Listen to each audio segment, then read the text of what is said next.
Jamais il sera l'agneau sur le trône. Amen. Alléluia. Les cieux proclament la gloire du ressuscité. La gloire du ressuscité. Rien.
jamais tu seras, Seigneur. À jamais tu seras.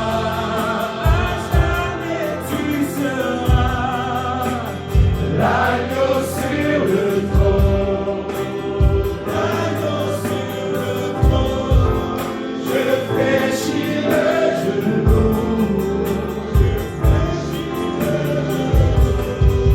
pour t'adorer toi seul, à jamais Seigneur, à jamais tu seras.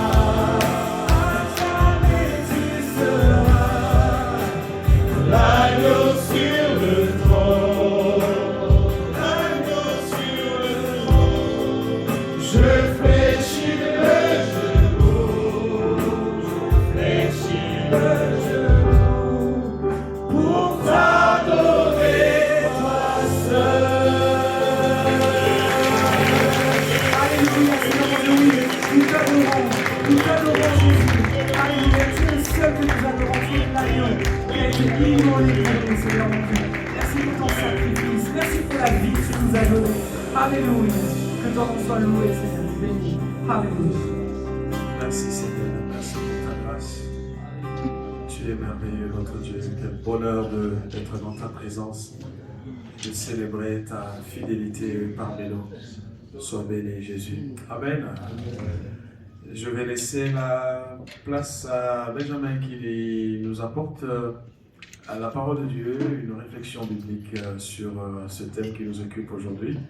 Et nous, il n'y a pas besoin de le présenter, nous connaissons notre cher secrétaire Benjamin, dont on croit qu'au travers de lui, Dieu va nous faire du bien ce matin, à cet après-midi déjà.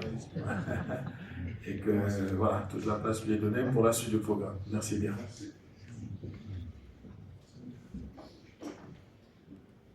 Merci beaucoup. Déjà, les remerciements. Bonjour à tous et merci pour la confiance que vous me faites de pouvoir adresser à vous et partager la parole de Dieu. Et puis, merci pour la confiance que vous faites d'une manière générale aussi. Tout ce que vous avez pu apporter, contribuer pour mon ministère depuis toutes ces années en région parisienne avec vous. C'est aussi parce que vous avez été plusieurs à encourager et à me reconnaître aussi au milieu de vous, et ça c'est une confiance que nous n'oublions pas. Et puis, très heureuse aussi de vous servir en tant que secrétaire opérationnel, d'apprendre à vous connaître. C'est parce que j'aime justement tous les parcours de vie, apprendre à découvrir le talent qui est dans l'un ou l'autre et qui va venir compléter notre ministère, un autre ministère dans la région. C'est tellement... On ne se connaît pas assez en fait. Hein? On ne se connaît pas assez. Il faut qu'on se connaisse plus, qu'on apprenne à plus se connaître dans ce que Dieu nous a donné, dans aussi les cordes qu'il a mis à notre arc. Et on a besoin d'être toujours encore plus dans cette famille. On a besoin d'une famille, amen. Et on a besoin d'une famille aussi pour vivre cette dimension du réveil que nous avons pour thématique, pour vision, avec le conseil d'administration, avec aussi... Vous savez que Nonge a eu beaucoup ça sur son cœur, hein. Le réveil, vivre le grand réveil. Alors c'est parti notamment du rassemblement à Madrid, les assemblées de Dieu mondiales, où c'est vrai que parfois dans notre prisme où on regarde le paysage français, on peut avoir du découragement, mais quand on y est allé, on a vu l'œuvre de l'Esprit partout dans le monde. D'un coup, ça remet un coup de boost. Et on se dit, mais le réveil n'a pas disparu, alléluia. Et j'aimerais du coup partager avec vous, même si vous avez peut-être réfléchi, forcément vous avez réfléchi, sûrement, peut-être étudié, peut-être prêché sur le réveil. Il y a plein de choses à dire. Et la phrase de cet après-midi, c'est « Dieu nous a donné les moyens de le vivre, de vivre ce réveil ». Et c'est vrai que parfois, un homme peut avoir une vision, et non, j'ai reçu fortement cela, et parfois on peut se dire, bon, on peut le questionner, on peut se dire, il faut qu'on en soit aussi nous convaincus. C'est ce que le CA lui a dit, il faut aussi on reçoive cette dimension de vouloir vivre le réveil. Il faut que nous soyons chacun convaincus.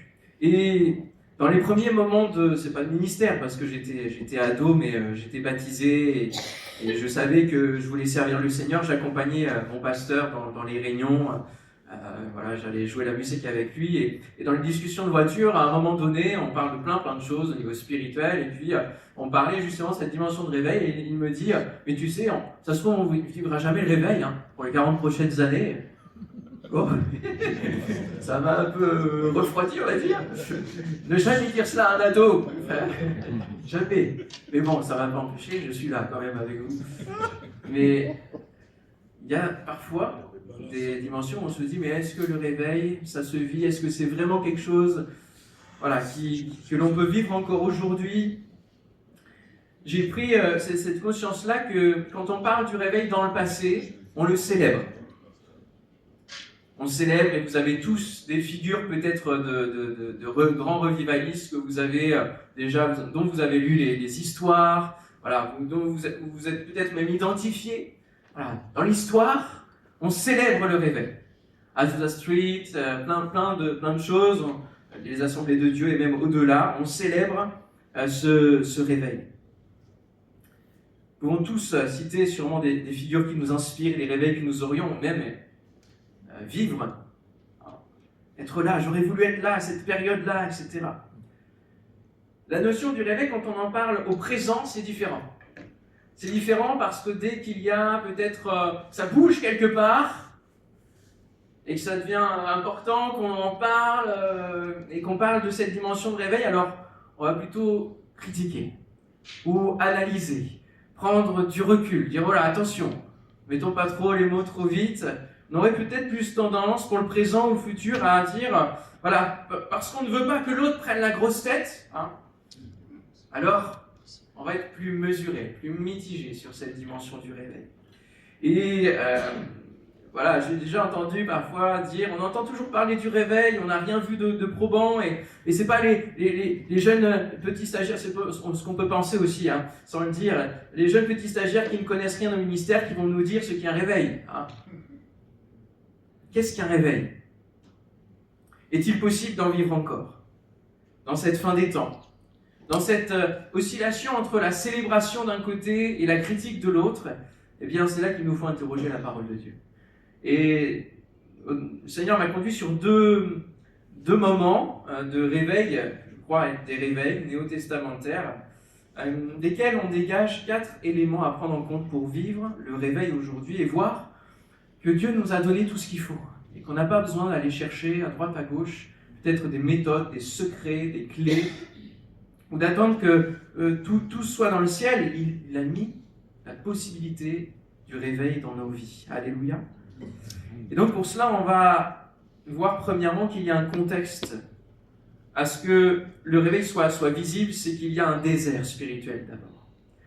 Et donc ce premier réveil, c'est celui où Jean-Baptiste va arriver après des centaines d'années où la parole de Dieu ne se révélait plus, où il n'y avait plus de cette dimension de réveil. Et on va lire dans Matthieu chapitre 3, verset 1er. En ce temps-là apparut Jean-Baptiste, prêchant dans le désert de Judée. Il disait « Repentez-vous, car le royaume des cieux est proche. » Jean est celui qui avait été annoncé par Ésaïe, le prophète, lorsqu'il dit « C'est ici la voix de celui qui crie dans le désert. » Préparez le chemin du Seigneur, aplanissez ses sentiers. Jean avait un vêtement de poil de chameau et une ceinture de cuir autour des reins. Il se nourrissait de sauterelles et de miel sauvage. Donc ça, voilà, on voit que les critères extérieurs ne sont pas nécessaires au réveil. Les habitants de Jérusalem, de toute la Judée et de tout le pays des environs du Jourdain se rendaient auprès de lui. Et confessant leurs péchés, ils se faisaient baptiser par lui dans le fleuve du Jourdain.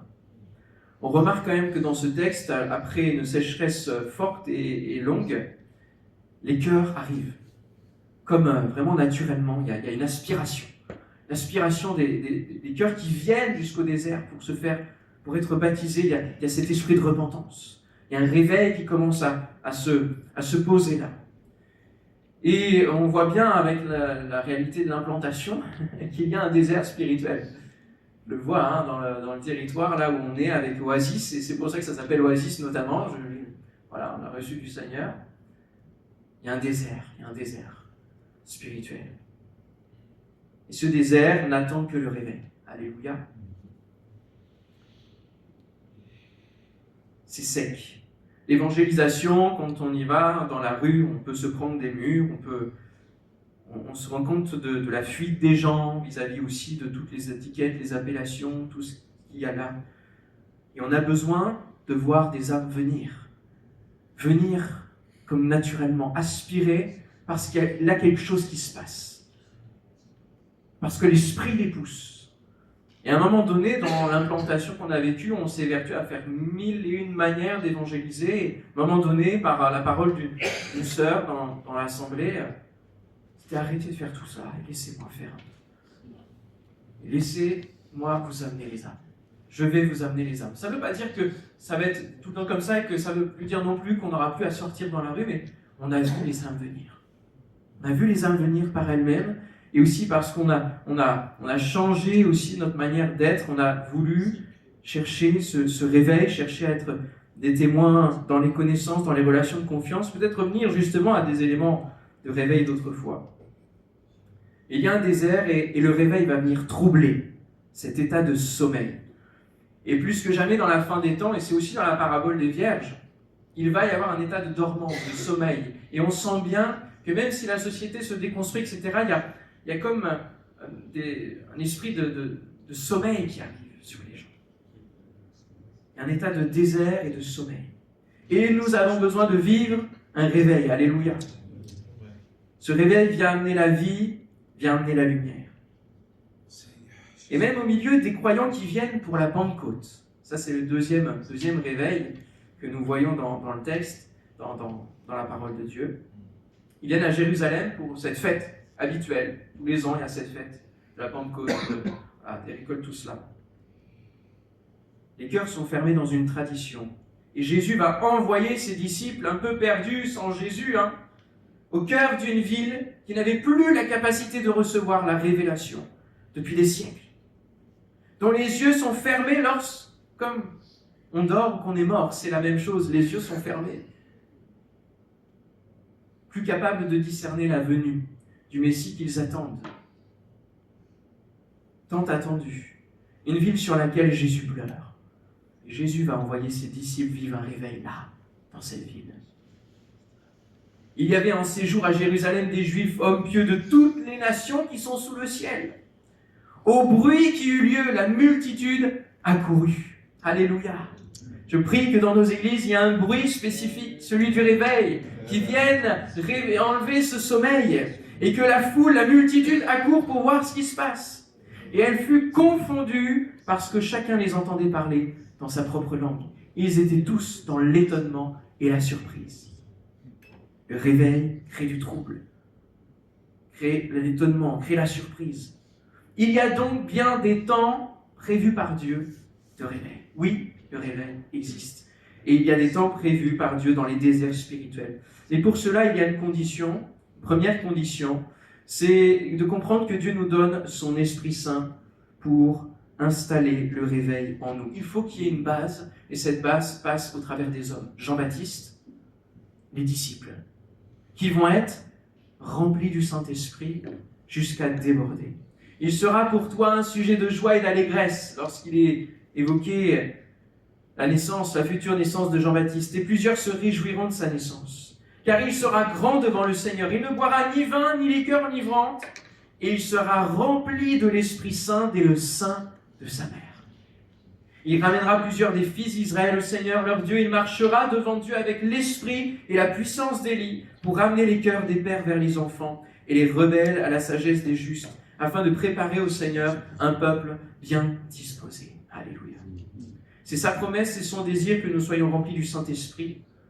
C'est lui le propulseur du réveil, c'est lui qui va lancer le début de l'Église. C'est lorsque l'Esprit est dans une vie que le réveil de la conversion se produit.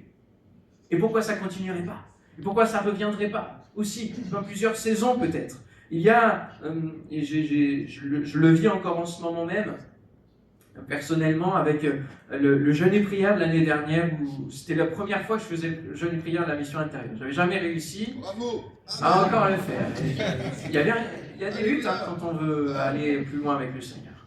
Il y a des blocages, il y a des obstacles. C'était nos frères Nicolas et Patrick et Joe qui est venu aussi à la dernière pastorale. Et il y a plusieurs frères comme ça dans dans le courant de mon ministère qui ont ramené à un état de réveil, qui ont reboosté. Mais est-ce que ça va rester juste un élan qui va s'estomper dans les semaines et les mois qui suivent, ou est-ce que c'est quelque chose que je veux cultiver? On l'enseigne à nos chrétiens, mais finalement c'est aussi cela que nous devons vivre en tant que chrétiens premièrement. Se dire, Seigneur, je ne veux pas que mes élans, alors que je suis encouragé peut-être à nouveau à chercher ton cœur dans un moment particulier de montagne, où je monte sur la montagne, est-ce que dans la vallée, je vais réussir à cultiver ce réveil que tu as voulu impulser en moi? Et depuis vraiment ce jeûne et prière-là, je ne prêche plus de la même manière à l'église, je ne recherche plus la présence de Dieu de la même manière, je n'ai plus la même relation avec le Saint-Esprit, c'est encore différent, c'est encore plus fort. On a besoin de temps de réveil personnel, premièrement. Dieu veut passer au travers de nous pour aller plus loin, mais il faut déjà qu'à l'intérieur, on ait pris conscience qu'on a besoin de vivre des temps de réveil, qu'on ait l'humilité de se dire que d'autres puissent déverser justement leur feu en nous, quelque part. Alléluia. Et d'autres m'ont raconté récemment encore d'avoir vécu aussi des périodes comme ça de réveil où ça change tout l'aspect aussi du ministère, du vécu du ministère. Alléluia. La marque du réveil, ce n'est pas qu'on soit simplement rempli du Saint-Esprit, mais c'est lorsqu'on est à tel point rempli qu'on va déborder. Débordement. Et que cela va amener un réveil autour de nous. C'est à partir de là qu'on commence à voir le réveil se manifester, de manière visible chez les autres. Et ils furent tous remplis du Saint-Esprit et se mirent à parler en d'autres langues, selon que l'Esprit leur donnait de s'exprimer. Comment est ta jauge du Saint-Esprit dans ta vie, dans ton cœur? Est-ce qu'elle déborde encore? Ou est-ce que tu réalimentes un petit peu de temps en temps? Quand tu te retrouves à devoir prier pour le baptême du Saint-Esprit dans ton église parce que tu as amené cette direction-là, mais que toi-même tu n'es pas encore débordant, pas facile de prier pour le baptême du Saint-Esprit à ce moment-là. Alors ça nous remet devant le Seigneur pour que nous puissions aller jusqu'à déborder. Pour être assez rempli, le Saint-Esprit va nous amener à une véritable consécration. Jean-Baptiste n'a pas vécu autre chose que la mission que Dieu avait prévue pour lui sur la terre. Il n'a pas été faire autre chose. Il a vécu ce que Dieu avait prévu et il est mort. Et nous? Sa mission était entière. Et combien de fois je me suis aussi personnellement laissé aller dans différentes choses, différentes méthodes, capacités humaines, se reposer sur plein d'autres choses. Jésus, de même, sa mission était entière. Il n'a pas failli, il n'a pas dérivé, même dans les moments de questionnement jusqu'à Gethsémane, sa mission était entière. Il a vécu ce qui a été prévu par son Père. Il est mort, il est ressuscité, il est pour le coup, alléluia. Et c'est une mission entière, consécration. Les disciples vont être pendant 10 jours dans cette consécration à n'attendre autre chose que le Saint-Esprit. Mais on voit bien qu'ils ont eu des tentations de faire autre chose. Ils ont remplacé Judas. Le texte ne nous dit pas d'autre chose, mais ça a pris 10 jours pour que... Bien sûr, il y avait une question de timing divin avec les fêtes. 10 jours de consécration, rien d'autre que cette mission recherchée, attendez ce que le Père a promis. Jusqu'au débordement. Où en sommes-nous de cette recherche? Nous pouvons être accaparés par vouloir remplacer peut-être un tel dans l'église, à vouloir peut-être intégrer une équipe pastorale, à sauver telle autre église, qu'est-ce que j'ai mis d'autre? À chercher des solutions, des moyens financiers, à monter des projets. Et si cela est devenu la priorité, eh bien, elle a pris le dessus sur le fait de chercher le Saint-Esprit. Alors peut-être que vous posez des questions aussi sur l'avenir des pastorales par rapport au fait qu'elles sont devenues très très spirituelles, ou en tout cas pleinement spirituelles, et peut-être vous dire mais il faut un équilibre, c'est vrai, il faut un équilibre, mais si nous cherchons ensemble, dans l'ensemble, dans la famille, si le nous cherche le Saint-Esprit, alors nous allons avoir moins de dossiers chauds, moins d'affaires à débattre entre nous-mêmes. Le Saint-Esprit va nous donner les solutions. Et je crois que nos pères ont fait cela. en son temps. En certains moments bien particuliers, il y avait une méthode, et cette méthode, c'est celle qui est là et que Dieu nous a donnée. Dire, Seigneur, on vient te voir d'abord, parce que tu es le seul qui peut nous mettre d'accord.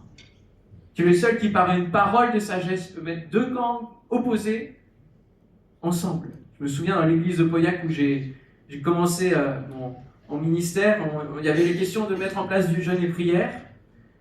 Et puis, alors on a discuté de ça pendant un repas. Bon, c'est un peu particulier, en prévision d'un autre moment. Et donc certains étaient OK pour jeûner et prier, d'autres avaient différents impératifs de santé qui faisaient qu'ils ne pouvaient pas. Et on voulait quand même être tous ensemble pour ce moment-là. Et à un moment donné, une parole qui a été donnée.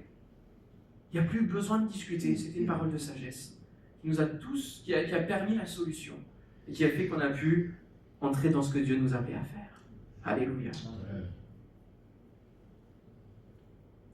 Alors peut-être que vous vous demandez si toutes les pastorales sont orientées dans le spirituel, mais c'est la priorité, mes frères et sœurs, c'est la priorité.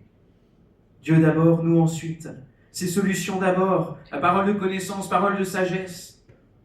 Où en sommes-nous de notre consécration quotidienne au Seigneur là, où au moment de notre appel au ministère, ton appel, tu disais Seigneur, toute ma vie pour toi. Dans notre jeunesse. Et puis on a progressé. Est-ce qu'on peut encore dire cette parole ? Est-ce qu'on est prêt à le dire et du coup à faire des sacrifices ? Vous savez que j'ai pris beaucoup de choses dans ma barque, comme je l'avais dit dans une autre pastorale. Et forcément, à un moment donné, il y a des choses qui peuvent craquer. Il y a des choix à faire. Et il y a des sacrifices, des pas de foi auxquels Dieu nous appelle. Et j'en fais un ce mois-ci, et je crois que le Seigneur va sûrement aussi, c'est pas mon exemple qui compte, c'est que cette année, il y en a sûrement qui vont devoir rentrer à plein temps dans le ministère parce que Dieu les appelle, c'est l'appel qui compte. Et le ministère doit être entier, plein. Et c'est peut-être un pas de foi et pour vous, et pour votre famille, et pour votre église. Et qu'est-ce qui compte ? Qu'est-ce qui compte dans votre vie ? En priorité. À quel point es-tu capable aujourd'hui de suivre ce que Jésus te demande de faire et de lâcher ? Es-tu encore dans ton appel initial ? La référence, c'est notre appel initial. Quand on a des choix à faire, quand on a des propositions, c'est notre appel initial qui va nous dire si ça rentre ou pas dans ce que Dieu nous demande de faire. Dieu nous donne son Esprit Saint pour installer le réveil en nous. Et je prie que chacun d'entre nous, cette année, nous vivions encore des moments de réveil, que nous allions plus loin personnellement avec le Seigneur. Puis Dieu nous donne une bouche, c'est la deuxième étape, une bouche pour installer le réveil autour de nous. Alors Pierre, se présentant devant les 11, éleva la voix avec les 11, devant la foule qui était là, qui avait accouru, éleva la voix, ouvrit sa bouche et leur parla en ces termes. Être une bouche dans les mains de Dieu. Il nous a donné une bouche pour annoncer. Et après avoir entendu ce discours, première prédication de Pierre, qu'est-ce qui se passe ? Vous le savez bien, hein ? Ils eurent le cœur vivement touché, et ils dirent à Pierre et aux autres apôtres, « Hommes frères, que ferons-nous » Les cœurs arrivent, le réveil est là. On le dit, en tout cas j'ai déjà eu l'occasion de l'entendre et de le dire, si on aimerait bien avoir comme résultat à chaque prédication ce nombre de personnes touchées, ce réveil-là. Eh bien, soyons une bouche. Après avoir été réveillés nous-mêmes, eh bien, soyons une bouche pour que le réveil aille autour de nous. Et la prière, c'est que notre prédication aussi s'amplifie, s'améliore. Non pas seulement parce que nous allons aller à Preaching School ou à d'autres choses qui sont importantes, mais surtout parce que nous laissons l'Esprit couler sur nous et l'onction de Dieu vient et déborde.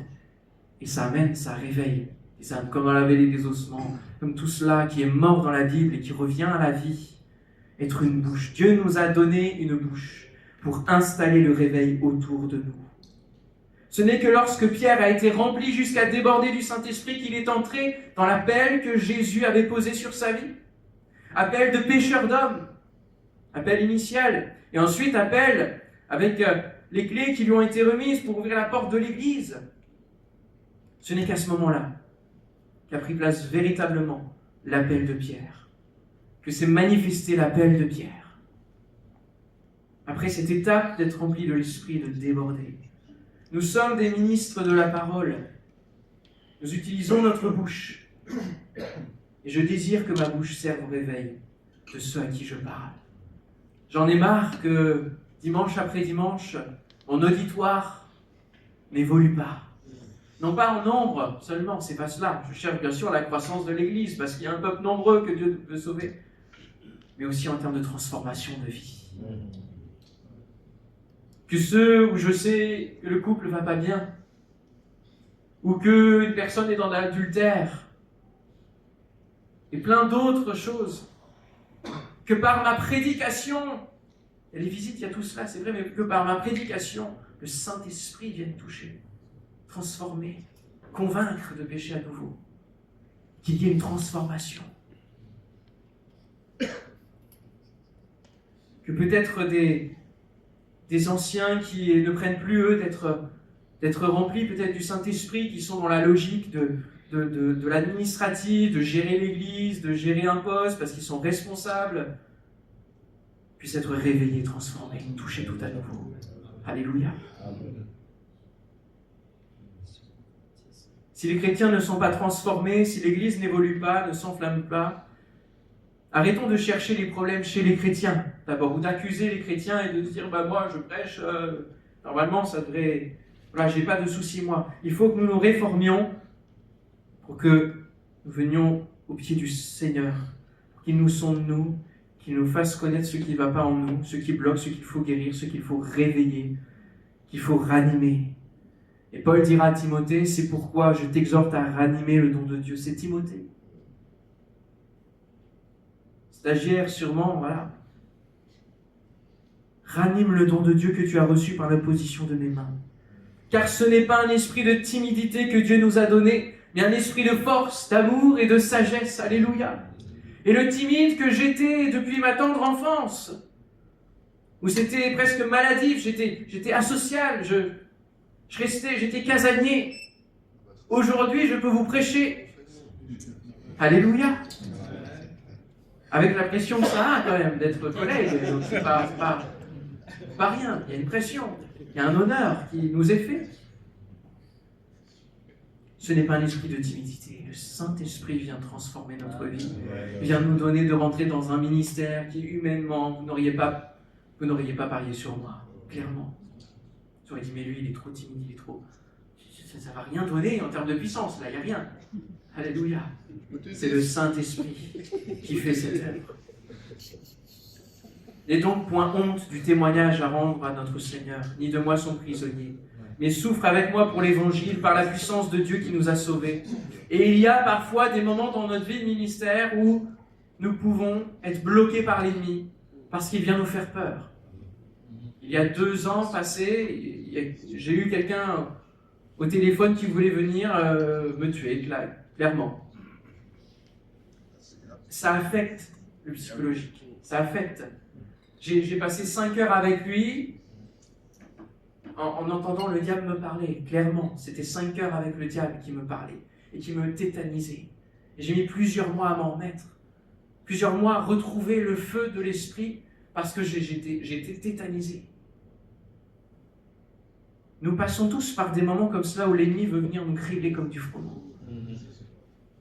Et si nous ne prenons pas la peine d'aller chercher tout à nouveau, de l'aide auprès justement peut-être d'un jeûne et prière ou de venir à la convention dans un congrès où il y aura une parole, si nous restons isolés, comment le réveil que l'autre a gardé et que toi tu as peut-être perdu, soit par ta faute, soit parce que l'ennemi veut te sabrer,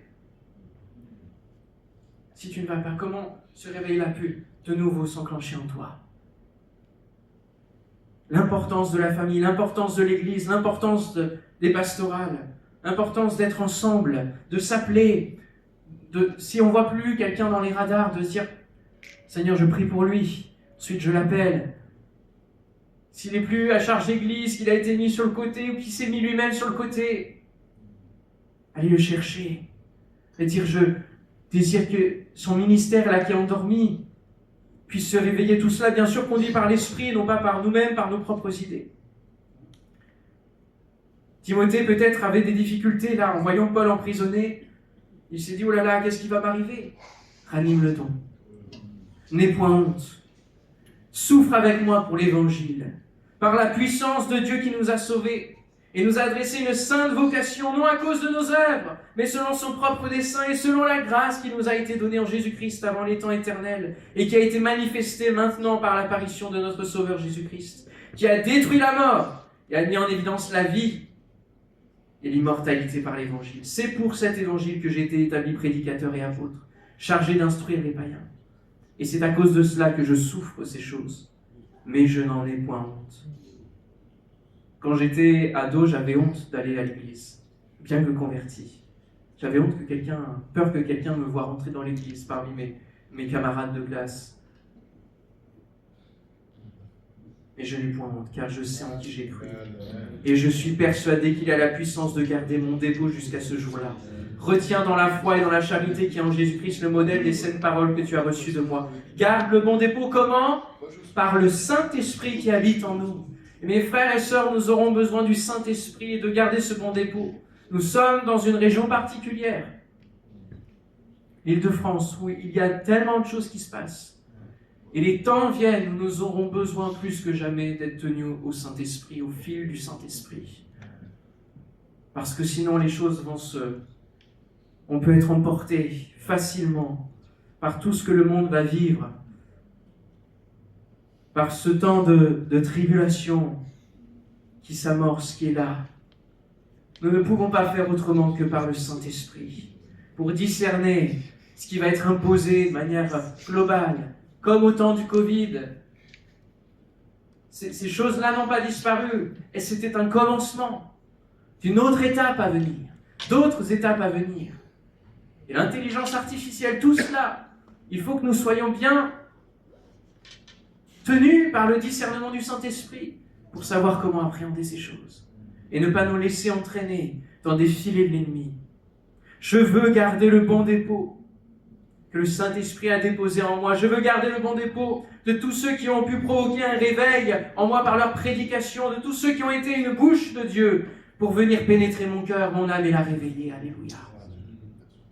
Dieu nous donne d'être remplis de son esprit, Dieu nous donne ensuite de déborder pour être une bouche, pour installer le réveil autour de nous, et Dieu nous donne une mission pour faire durer et étendre le réveil. Et c'est souvent là qu'il peut y avoir un arrêt entre ces deux étapes. La mission, c'est laquelle? Allez, faites de toutes les nations des disciples, les baptisant au nom du Père, du Fils et du Saint-Esprit, et enseignez-leur à observer tout ce que je vous ai prescrit. Nous avons besoin de transformer l'essai lorsque nous sommes réveillés nous-mêmes et que nous apportons déjà un réveil autour de nous et que l'Église est en feu. Il faut transformer l'essai, ce n'est pas terminé. Il y a cette mission de faire des disciples. Alors que nous vivons les deux premières étapes d'être remplis du Saint-Esprit jusqu'à déborder, être utilisés comme la bouche de Dieu portant la révélation du royaume, eh bien, il nous donne la mission, l'ordre, le mandat, le dernier commandement de faire des disciples, c'est-à-dire que nous devons accompagner ce mouvement de l'esprit, en veillant à ce que les nouveaux réveillés le restent. Et ça fait partie de notre job, de notre appel de pasteur, de conducteur d'église, que de maintenir tous ceux qui sont réveillés dans ce réveil. Ils doivent le faire pour eux-mêmes, bien sûr, mais c'est aussi notre rôle en tant que berger, que conducteur, de maintenir. Sinon, qu'est-ce qui va se passer? S'ils sont juste remplis, il faut déjà veiller à ce qu'ils débordent et qu'ils soient aussi à hauteur de réveil et de continuité, étendre le réveil. Et ensuite qu'ils le cultivent, sinon ce seront ce qu'on appelle des feux de paille. Des réveils qui ne tiennent pas, qui durent juste un temps. Juste un temps. Lorsque je m'occupais de la jeunesse à Montrouge, je suis arrivé en 2013 et le pasteur Forchelet m'a confié la jeunesse. Je n'étais pas du tout à l'aise avec les gens de ma génération, puisque du coup c'était ma génération. Et donc j'ai fui cette responsabilité en m'appuyant sur les responsables qui étaient déjà en place dans tous les départements. Et donc les groupes de jeunesse, ça montait en puissance, au niveau de nombre, au niveau... Et puis ça redescendait quelques mois après. Et ça remontait, ça descendait, ça faisait comme ça. Jusqu'au jour où 3 ans après, il n'y avait plus de responsables. Ils étaient tous partis, plus ou moins, pour le travail, pour la famille, etc. Je me suis retrouvé à devoir gérer la responsabilité qui m'était confiée. Et je me suis retrouvé au pied, comme on dit, au pied du mur, mais surtout au pied du Seigneur. Premier élément qui m'a dit, tu ne les aimes pas. Déjà, demande de l'amour pour eux, parce que tu ne les aimes pas. Ok ? Et j'ai vraiment ressenti déjà un amour qui est descendu sur mon cœur. Et deuxièmement, quelle est la vision ? Tu les emmènes où ? Demande-moi une vision pour eux. Et donc j'ai reçu cela. Et à partir de là, de 10 qu'on était, on est monté dans les 3 ans à venir, à 55 et 75 pour les sympathisants, vous voyez. Et on a vécu quelque chose qui était durable, qui était ancré, qui était conduit. Non pas par moi, parce que justement, je ne voulais pas cela, mais juste par le Saint-Esprit. Première série, premier week-end spirituel qui fédérait, et après on a monté comme cela en puissance. Ils étaient investis dans l'église. C'était une église dans l'église, bon, voilà, ça c'est un autre danger auquel il faut veiller. Mais véritablement, j'ai vu la main de Dieu. Seulement parce que j'ai accepté d'être au pied du Seigneur et de dire, ok, c'est toi qui vas gérer. Parce que moi, je ne peux pas gérer. Ne pas fuir ce que Dieu nous a confié. Mais venir, vivre le réveil personnel qui s'étend aux autres et ensuite accompagner cela. Il y a eu une douzaine de responsables mis en place qui étaient eux aussi réveillés. Et puis, voilà. Et ça engendrait. Et donc, ça nous dépasse tout cela. Nous sommes le premier élément d'une grande chaîne. Alléluia. Et le premier élément d'une grande chaîne, c'est nous utilisés par le Saint-Esprit. Alléluia. Il faut aller au cœur repentant, du cœur repentant, jusqu'au façonnage du disciple. Et donc, il faut une préparation au baptême et aussi un suivi du baptisé. C'est ça aussi maintenir. Alors Pierre leur dit, repentez-vous et que chacun de vous soit baptisé au nom de Jésus-Christ pour le pardon de vos péchés et vous recevrez le don de quoi ? Du Saint-Esprit. Car la promesse, et voilà, on engendre, est pour vous, pour vos enfants et pour tous ceux qui sont au loin, en si grand nombre que le Seigneur, notre Dieu, les appellera, étendre le réveil. Et par plusieurs autres paroles, et les conjurer, les exhorter en disant, sauvez-vous de cette génération perverse, faire durer, restez dans la consécration. Nous sommes la bouche de Dieu pour annoncer le royaume qui s'est approché au travers de Jésus, mais aussi pour annoncer le royaume qui vient avec le retour de Jésus. Et des tromperies de ce monde qui seront là pour amener les gens dans l'erreur. Nous devons les avertir. Dieu donne à chaque ministère de faire l'œuvre d'un évangéliste. Dans une partie, pour ne jamais oublier la mission de chaque chrétien, car nous sommes des chrétiens avant notre ministère. Élie a mis le feu. Le prophète Élie, il a mis le feu. Ça a été un grand moment de gloire et de raison pour Élie. C'était le Dieu d'Élie qui se manifestait. Il y a eu un feu, il y a eu un moment de réveil. Le peuple a dit, oui, c'est l'Éternel des dieux.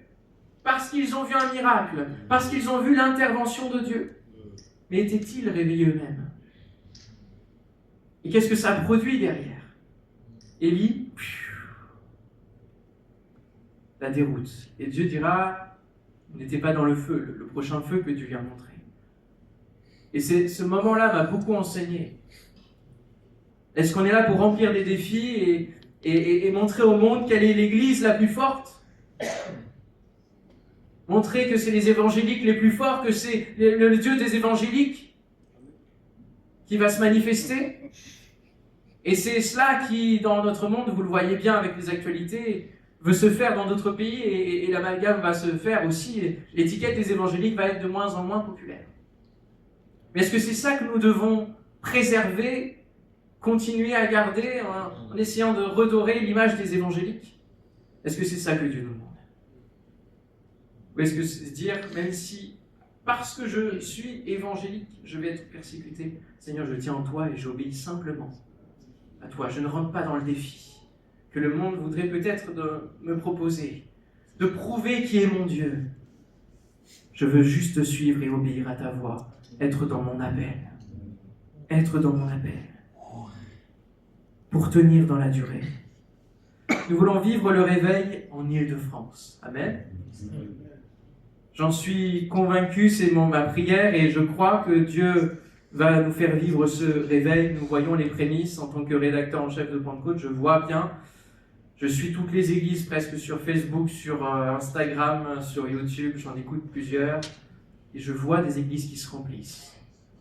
Je vois vraiment des prémices de récolte, des jeunes assoiffés de vivre des choses avec le Seigneur, des expériences. Il y a des témoignages, il y a des baptêmes par dizaines, alléluia. Il y a des prémices de réveil. Et Dieu veut déverser son eau bienfaisante dans notre pays, dans notre Europe. Et le mouvement que vit Move et Echo, qui va s'étendre sur l'Europe, ça fait partie de ce réveil que Dieu veut répandre sur l'Europe. Et j'ai été achevé d'être convaincu lorsque je suis allé au week-end de Portes Ouvertes, l'ONG Portes Ouvertes, au mois de novembre, lorsqu'il y avait un invité érythréen, un pasteur, qui a vécu des conditions de captivité horribles dans des conteneurs par 50 degrés dans le désert, dans des cellules de 1 mètre sur 1 mètre 80, où le seul moyen de survivre était de parler avec le Saint-Esprit. Et dans ces discussions avec le Saint-Esprit, il nous a indiqué qu'il y avait le besoin de prier pour l'Europe parce que le Seigneur voulait déverser un réveil. Quand un gars comme ça, qui a vécu ça, qui habite en Érythrée, vous dit ça, vous êtes achevé convaincu de dire « Ok, je veux vivre le réveil et c'est parti en fait, je ne l'attends pas. C'est maintenant, c'est tout de suite. » Alléluia.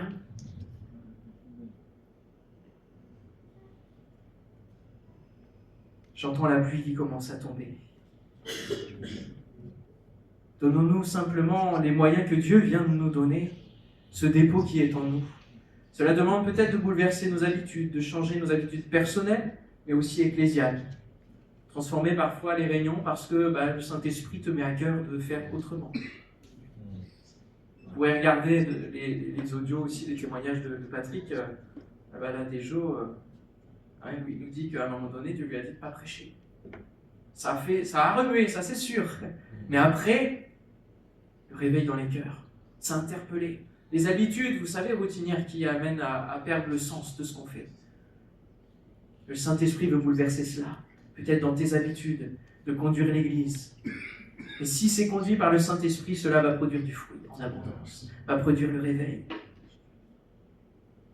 Cela tient à notre piété, il nous a donné tout ce qui contribue à la piété. C'est aussi sur ce verset que j'ai construit ce message. Nous pouvons donc le saisir, c'est devant nous, c'est en nous. Il nous faut juste le mettre en œuvre, activer. Nous n'avons pas besoin d'attendre des méthodes, d'essayer de voir pourquoi ça marche chez l'autre, même si c'est bien d'aller voir dans d'autres pays. Je suis allé en Corée du Sud, voir Yonggi-cho, tout cela. C'est magnifique. Mais c'est leur mission, c'est leur réveil. Et Dieu veut une expérience personnelle. Il n'y a pas d'astuce, il n'y a pas de secret particulier. Pour que l'église, ton église, soit remplie, pour qu'elle soit transformée. Une église remplie peut suivre un faux prophète. N'ayons pas peur de dire que nous avons besoin de réveils réguliers dans nos vies et de moments de retour à Dieu dans notre intimité avec lui, bien que pasteur. Que ces réveils puissent durer, s'affermir et nous amener dans d'autres dimensions d'onction et d'impact. Le monde en a besoin, le monde est un désert qui attend cela. Que nous ayons toujours faim, soif de la parole de Dieu. Alors réveillons notre foi et, comme le dit Éphésiens 5,14, réveille-toi, toi qui dors. Relève-toi d'entre les morts et Christ t'éclairera. Ce jeûne et prière que nous avons mis en place, c'était un rêve que j'ai partagé à Nonge. Lorsque nous étions à Madrid, nous avions discuté. Dis-moi, une des seules choses que je vois comme changement dans les pastorales, c'est qu'une fois dans l'année, on jeûne et on prie ensemble. Dans d'autres pastorales, on mange ensemble et on discute et c'est bien et c'est ce qu'il faut. Et là où nous mettons nos églises en jeûne et prière, puissions-nous suivre le mouvement qu'on a initié, nous-mêmes, et être cohérents.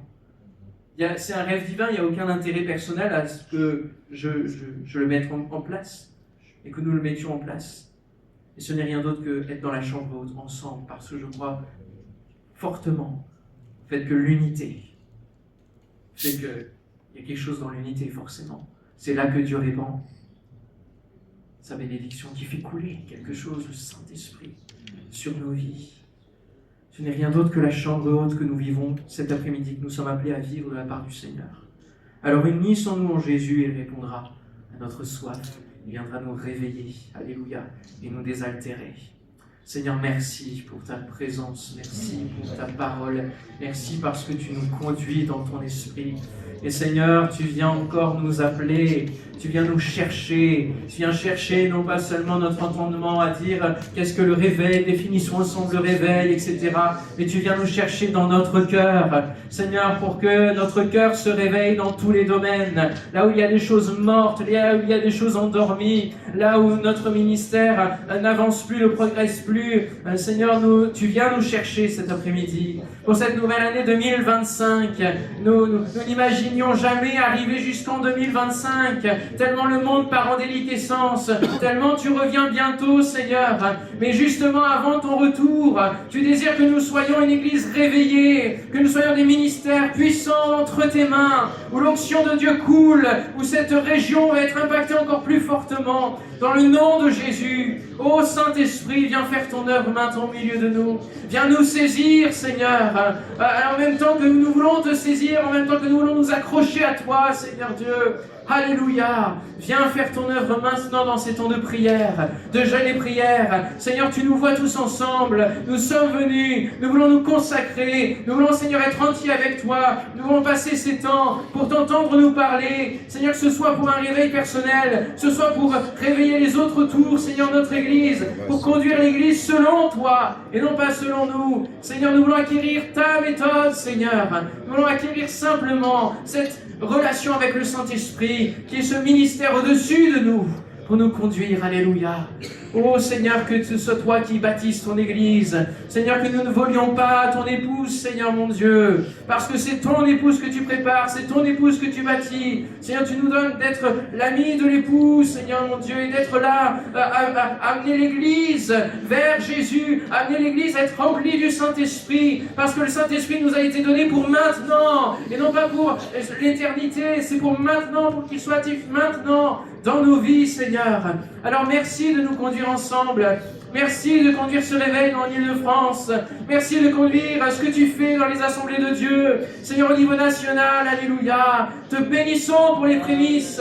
Te bénissons pour les prémices de récolte qui sont là, que nous commençons à voir. Et nous voulons continuer d'en parler, pour continuer de cultiver, alléluia. Nous voulons être remplis, réveiller nous-mêmes, installer le réveil en nous, Seigneur, comme tu le désires. Installer le réveil autour de nous. Et nous voulons étendre et faire durer ce réveil dans le nom de Jésus. Viens nous convaincre, Seigneur, encore. Viens nous convaincre, Seigneur.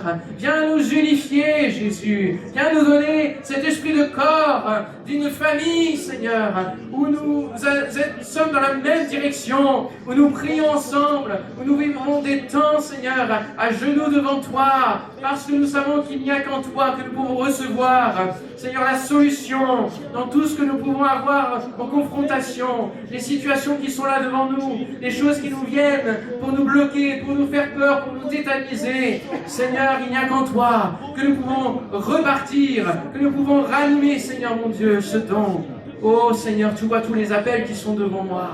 Seigneur, je te prie pour que les appels se réveillent au nom de Jésus. Là où il y a peut-être des appels qui ont été étouffés par plein d'autres choses, et où mon frère n'est plus dans ce que tu lui as appelé à faire, n'est plus dans le battement de cœur, n'est plus dans cette vie de Dieu qui a été déposée au moment de son appel, là où le cœur battait parce que le Saint-Esprit parlait. Seigneur, je te prie pour que tu réveilles maintenant au nom de Jésus cela, et que l'appel retentisse tout à nouveau. Alléluia. Là où il y a des situations où il y a peut-être des Élis qui sont là, dans la grotte, qui sont enfermés, qui sont isolés, qui ne veulent plus voir personne, qui ont peur d'une Jézabel en Akab. Seigneur, je te prie pour que tu les éclaires, Seigneur, sur qui tu es, une nouvelle facette, Seigneur.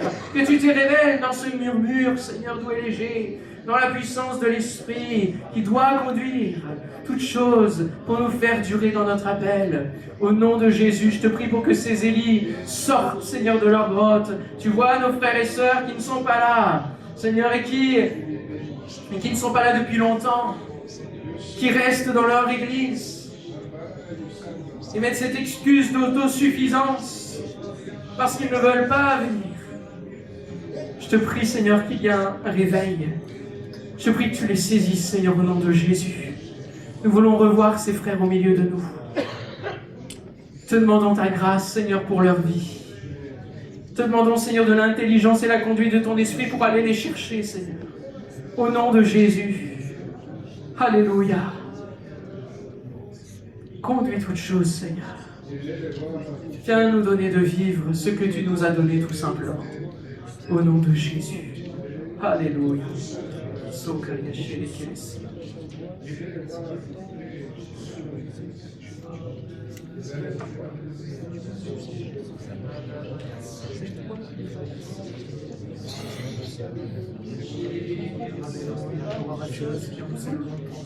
Jésus.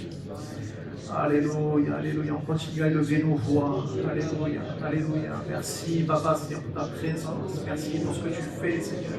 Merci parce que tu nous parles cœur à cœur. Merci parce que tu nous fais connaître ton cœur. Merci parce que tu nous fais connaître, Seigneur, le désir de ton cœur. Seigneur, ça va au-delà de ce qu'on peut imaginer. Seigneur, au-delà de ce qu'on peut penser. Seigneur, on veut se rapprocher de toi. Seigneur, réclamer ce réveil, Seigneur Jésus. Alléluia. Alléluia, alléluia. Seigneur, envoie ton feu dans le nom de Jésus. Seigneur, envoie ton feu, Seigneur. On retrouve des hommes et des femmes, Seigneur, qui sacrifient, Seigneur, sur l'autel, mon Dieu, de la prière dans le nom de Jésus, sur l'autel du jeûne et prière dans le nom de Jésus. Seigneur, pour que tu puisses envoyer le feu de Dieu, Seigneur, alléluia, Seigneur, alléluia. Trouve en nous, Seigneur, des hommes et des femmes de prière, Seigneur, qui vont se tenir au pied du trône, Seigneur, qui vont aller chercher, Seigneur, à la source d'eau vive, Seigneur. Alléluia, Jésus, Seigneur, nous réclamons ton esprit sur nos vies. Seigneur, on réclame ta grâce, Seigneur, on réclame ta faveur dans le nom de Jésus. Seigneur, on réclame ta présence, Seigneur, plus que jamais, Seigneur Jésus. Ta présence, c'est ce qui fait la différence, Jésus. Alléluia. Seigneur, la soif de ta présence, c'est ce qu'on a besoin. Seigneur, une soif plus grande, Seigneur. Une soif qui va aller, Seigneur, jusqu'à ce qu'on te trouve dans le nom de Jésus. Seigneur, tu as dit, vous me chercherez et vous me trouverez si vous me cherchez de tout votre cœur, Seigneur. Et on ne veut pas s'arrêter de chercher, Seigneur, tant qu'on n'a pas trouvé. Seigneur, on ne veut pas s'arrêter, Seigneur, tant qu'on n'a pas trouvé, Seigneur. Tant que cette rencontre ne nous a pas changé dans le nom de Jésus. Seigneur, on a besoin de ta faveur. On a besoin de ta faveur, Seigneur, on a besoin de toi dans le nom de Jésus. Seigneur, on a besoin d'un feu nouveau, Jésus. On a besoin, Seigneur, d'un feu nouveau sur nos vies, Jésus. On a besoin d'un feu nouveau, Seigneur, une nouvelle Pentecôte, Seigneur Jésus. Dans le nom d'un mouvement, Seigneur, mais le nom de l'action de ton esprit. Seigneur, on n'a pas besoin, Seigneur, de parler de choses. On a besoin de les vivre, Seigneur Jésus. Alléluia. Alléluia, alléluia. Alléluia, Jésus. Alléluia, Jésus. Alléluia, Jésus. Les amis, non, je vous ai demandé de conduire ce temps de prière et on le fait avec crainte et tremblement, mais on le fait avec un désir, avec une envie de voir ce moment transformé déjà. Commencez à être un agent de transformation pour la région, pour les cœurs. Vous êtes des serviteurs de Dieu, vous êtes des enfants de Dieu, vous êtes des hommes qui avaient laissé, qui avaient sacrifié, et vous êtes là aujourd'hui. Je crois qu'on n'a pas sacrifié pour ne pas voir ça. On n'a pas sacrifié. Dieu ne va pas ne pas envoyer son feu. Dieu va envoyer son feu sur le sacrifice de ta vie. Et on a besoin d'aller jusqu'au bout. On a besoin d'aller jusqu'en haut de Morisha, d'amener ce que Dieu nous demande et de vivre ce que Dieu veut qu'on vive. Alléluia. On va juste s'appuyer sur 4 points du titre du message de Benjamin. Le titre du message de Benjamin, c'est Dieu nous a donné tout ce qu'il faut pour le réveil. Alors on va parler de Dieu, les amis. Et puis après on va prier sur nous. Et après on va prier sur tout ce qu'il faut. Et après on va prier pour le réveil. Je ne sais pas si vous êtes d'accord, les amis, mais en fait il n'y a pas de réveil sans prière. Il n'y a pas de réveil sans prière. Notre ami Benjamin a dit, j'étais là-bas en Corée. C'est leur réveil, mes amis. Le réveil, c'est le même principe que le réveil qui nous attend. C'est le même principe que le réveil qui nous attend. Ça commencera toujours par ça. C'est pas une grande armée, c'est pas la puissance des chevaux qui va amener quoi que ce soit. c'est parce que le regard de l'Éternel est sur nous et que Dieu va répondre son feu. Et parce qu'on va lui demander. Jacques disait, vous ne recevez pas parce que vous ne demandez pas. Et maintenant, on ne veut pas être de ceux qui ne demandent pas, on veut être de ceux qui demandent, Seigneur Jésus. Et on ne veut pas être de ceux qui demandent mal, Seigneur, mais on veut être de ceux qui demandent bien, Seigneur. Alléluia. Et Jésus, quand il a enseigné la prière, il a dit, dites que ton nom soit sanctifié. Notre Père qui est aux cieux, que ton nom soit sanctifié. Mes amis, je crois qu'il n'y a rien de plus important qu'on doit chercher que Dieu, en fait. Rien de plus important que lui qu'on doit chercher. Seigneur, je ne suis pas en train de chercher un réveil, je suis en train de te chercher. Mais Seigneur, je sais que quand tu viens, Seigneur, tu viens avec un réveil. Il y a eu l'éveil de l'Église dans Acte 3, dans Acte 1, mais il y a le réveil de l'Église en 2025. Alléluia, Seigneur, et on veut, Seigneur, ce réveil. Seigneur, on veut te chercher toi. On veut te chercher toi. J'ai envie de te poser la question, comme Jésus l'a posé à Pierre. Qui dites-vous que je suis? Qui dis-tu que Jésus est aujourd'hui? Est-ce qu'il est le Jésus que tu as rencontré? Est-ce qu'il est le Jésus des miracles? Est-ce qu'il est le Jésus du pardon? Est-ce qu'il est le Jésus qui envoie son esprit? Est-ce qu'il est le Jésus qui te fait grâce en toi aujourd'hui? Est-ce qu'il est le Jésus que tu connais intimement? Est-ce qu'il est le Jésus dont tu as une révélation nouvelle? Est-ce qu'il est le Jésus dont tu es fier de parler encore aujourd'hui? Alléluia les amis, je crois qu'on a besoin de donner des réponses dans l'adoration. On a besoin de commencer à donner des réponses dans l'adoration. Seigneur, pour moi, tu es le Dieu Tout-Puissant. Seigneur, tu es le Dieu créateur.